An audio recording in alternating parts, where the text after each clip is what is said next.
Nomor induk mahasiswa 202011021, Prodi Biologi, Universitas Pendidikan Mandalika.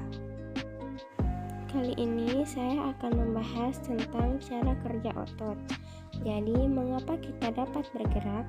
Tentunya karena dalam tubuh kita terdapat alat gerak. Alat gerak itu berupa alat gerak aktif yaitu otot dan alat gerak pasif yaitu rangka atau tulang. Tulang itu dapat bergerak karena otot. Lalu bagaimana otot dapat menggerakkan tulangnya ya?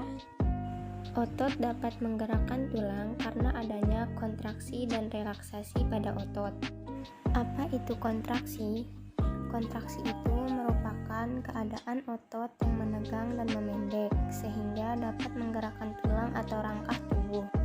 Terus, relaksasi itu apa? Relaksasi itu adalah keadaan sebaliknya, yaitu di mana relaksasi adalah kondisi ketika otot itu kembali memanjang seperti semula.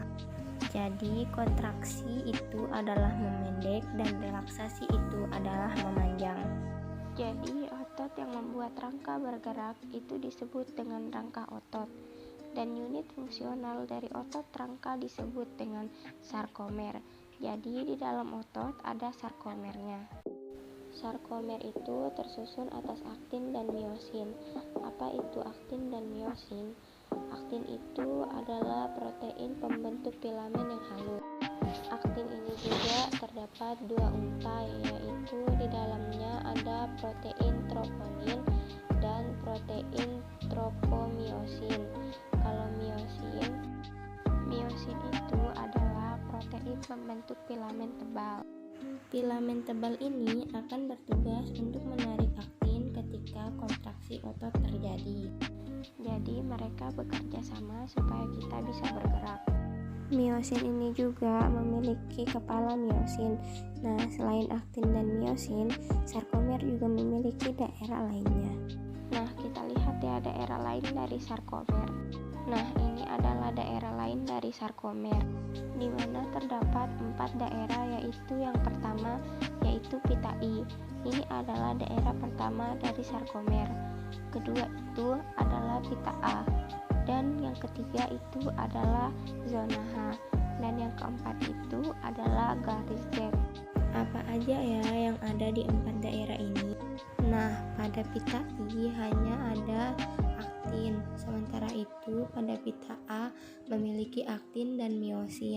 Lalu zona H hanya memiliki miosin saja. Kalau garis Z itu adalah penghubung antara sarkomer. Nah, jadi jangan sampai ketukar ya. Selanjutnya yaitu bagaimana mekanisme kerja otot. Setelah kita mengenal otot dan sarkomer, selanjutnya kita akan membahas bagaimana cara otot melakukan kontraksi atau cara kerja otot. Kondisi awal antara aktin dan miosin yaitu seperti ini. Sel pertama itu adalah di sini kepala miosin itu masih dalam keadaan energi yang rendah. Lalu datanglah ATP. Nah, ATP ini akan diikat oleh kepala miosin sebagai sumber energi untuk terjadinya kontraksi. Jadi nanti ATP-nya itu akan menempel ke kepala miosin. Dan miosin akan melepas dari aktin, bisa dilihat yang kondisi awal dari tahap pertama ini. Selanjutnya, kepala miosin akan menghidrolisasi ATP atau akan memecah ATP. Nah, kita pahami dulu ATP sebagai sumber energi. ATP itu adalah adenosin trifosfat, di mana terdapat 1 buah adenosin dan 3 buah fosfat. Antara 3 fosfat ini terdapat energi yang tinggi. Lepasnya 1 buah fosfat dari ATP akan menyebabkan energi tinggi dari 1 buah fosfat itu lepas juga. Reaksi kimianya itu seperti ini. Jadi ATP akan dipecah menjadi ADP dan fosfat dan energi. Selanjutnya yaitu setelah mendapatkan energi dari pemecahan ATP, kepala miosin itu akan mengikat atau berikatan dengan aktin. Pada tahap ini terjadi pelepasan ADP dan fosfat organik yang akan menyebabkan kepala miosin ini ikut bergerak sehingga menggerakkan aktin. Bisa dilihat pada step 3, arah kepala miosin, dan pada step 4, arah kepala miosin.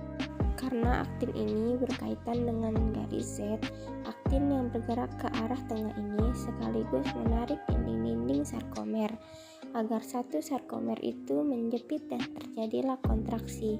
Setelah terjadinya kontraksi, kepala miosin akan kembali pada energi yang rendah, sehingga kepala miosin ini akan menangkap ATP baru yang akan menyebabkan kepala miosin melepas dari aktin dan siklus ini akan terus berulang. Nah, proses kontraksi pada otot ini akan berlangsung selama terdapatnya ATP dan ion-ion CO2. Sekian dari saya.